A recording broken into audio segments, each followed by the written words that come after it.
കർഷകരുടെ പ്രതിസന്ധി പരിഹരിക്കാൻ ഇന്നലെ കളക്ടറുടെ നേതൃത്വത്തിൽ ചേർന്ന യോഗത്തിൽ തീരുമാനമായിട്ടും കോട്ടയം ജില്ലയിലെ ചില പാടശേഖരങ്ങളിൽ ഇപ്പോഴും നെല്ല് സംഭരണം ആരംഭിച്ചിട്ടില്ല. തിരുവാർപ്പ് കൃഷിഭവൻ പരിധിയിലുള്ള കുറിച്ചി, മാടേക്കാട് പാടശേഖരങ്ങളിലെ കർഷകരാണ് പ്രതിസന്ധി നേരിടുന്നത്. അഞ്ജന അനിൽകുമാർ നമുക്കൊപ്പം എത്തുന്നു. Good evening Anjana Anilkumar. കളക്ടറുടെ ഇടപെടലുണ്ടായി, എന്നിട്ടും സംഭരണം നടക്കുന്നില്ല എന്ന് പറഞ്ഞാൽ എന്താണ് അവിടുത്തെ യഥാർത്ഥ പ്രശ്നം അഞ്ജന?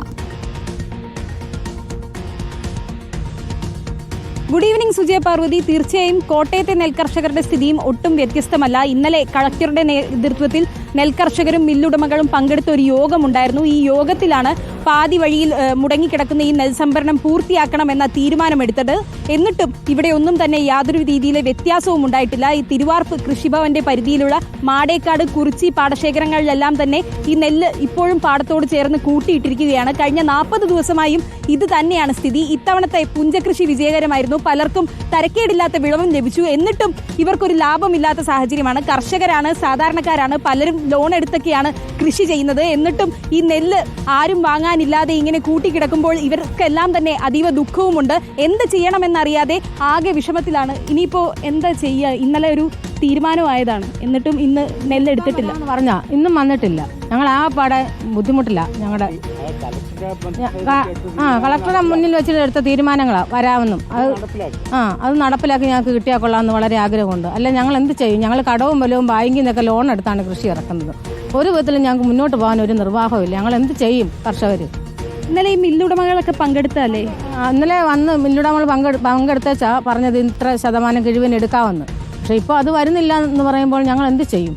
ഞങ്ങൾ ഈ നെല്ലും കൊണ്ട് തന്നെ ചെയ്യാൻ പറ്റും. ഞങ്ങൾ വളരെയധികം ദുഃഖത്തിലാണ് കർഷകർ.